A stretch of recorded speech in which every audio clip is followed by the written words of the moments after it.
অভিজ্ঞতা মানে যদি আমাদের এই বাঁধ ভাঙে তাহলে আমাদের কোনো টাইম দেওয়া যাবে না। মানে ঘর থেকে বেরোনোর সময় দেয়নি, যাক ছেলেপুলোকে পার করে দিয়েছিলাম, তারপরে জিনিসপত্র পার করতে করতে আমি আর ফেরোতে পারিনি।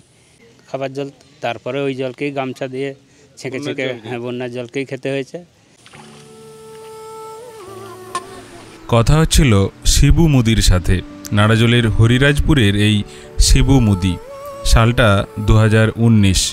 হঠাৎই নদীতে জল বেড়ে একেবারে বাঁধ ভেঙে সারা এলাকা প্লাবিত হলো।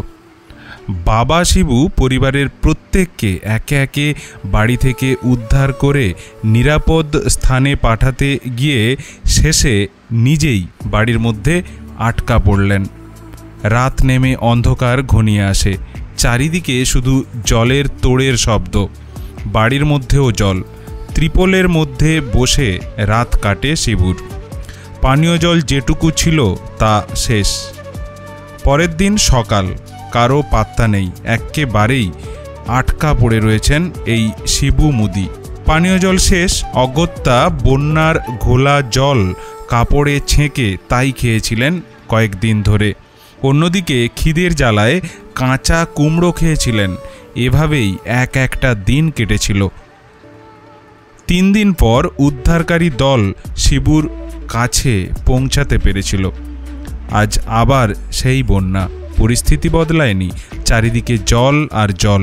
স্মৃতির পাতায় সেদিনের সে ঘটনা ফিরে এলো। 5 মিনিটে বেরোতে নেই, 5 মিনিট এখান থেকে মানে একদম বিশাল বন্যা। সেটা বাঁধ ভাঙার সঙ্গে সঙ্গে মানে 1 ঘন্টার মধ্যে গোটা চারদিক ডুবে, যে বাঁধ ফাঁধ ডুবা, মানে ঘর থেকে বেরোনোর সময় দেয়নি। যাক ছেলেপুলোকে পার করে দিয়েছিলাম, তারপরে জিনিসপত্র পার করতে করতে আমি আর ফেরোতে পারিনি। দিয়ে রাত্রে আমাকে রয়ে যেতে হয় একটা চালের উপরে থেকেই আমাকে থাকতে হয়েছিল 2 রাত। মানে আপনি পরিবারকে বার করতে পেরেছিলেন? হ্যাঁ, যা করে পার করে দিয়েছিলাম, আমি আর ফেরোতে পারিনি। মানে 2 রাত, মানে ধরুন আপনার 3 দিন প্রায়। হ্যাঁ, প্রায় 3 দিন। কিভাবে থাকলেন? মানে খাওয়া দাওয়া বলতে জল কি খেলেন? জল বলতে সেরকম জল একটু তোলা ছিল, খাবার জল।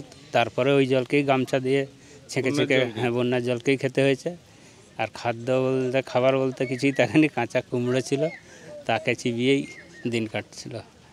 তারপরে নৌকায় এসছে, অঞ্চল থেকে নৌকা উদ্ধার করে এসে আমাকে নিয়ে গেছিল। এটা কতদিন আগে?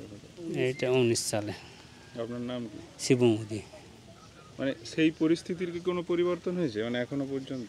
না, আমাদের এখানে সেরকম আর ওই বন্যার মানে কোনো উন্নয়ন কিছু হয়নি। যে বাঁধ ফাঁধে নিকাশি ব্যবস্থা, যে আমাদের তো মেন হচ্ছে বৃষ্টি, উপর দিকে জোর বৃষ্টি হয়ে গেলেই এসব জায়গা বন্যা, মানে নিচু জায়গা। এই জন্য। আপনি ধরুন, আপনার বয়স কিরকম? আমার 48। এত বছর ধরে বন্যা দেখছেন, কিভাবে মানে আপনাদের মতে কিভাবে সমাধান করা যেতে পারে এই বন্যা? মানে কি করলে? বন্যার আমাদের একটি, যেটা এতদিন ধরে পূর্বপুরুষ ধরে একমাত্র নদী পরিষ্কার, ওই মাস্টার প্ল্যান, কাঁটার মাস্টার প্ল্যান না হওয়া পর্যন্ত। আর এইসব জায়গায় যে পোল, সুইচ গেট সব সিস্টেম করে, যে আজকের দুর্ঘটনার এখানটা একটা পোল হলে খুব সুবিধা হতো, তাহলে যাতায়াত করার এই জিনিসটা ঘটতো না।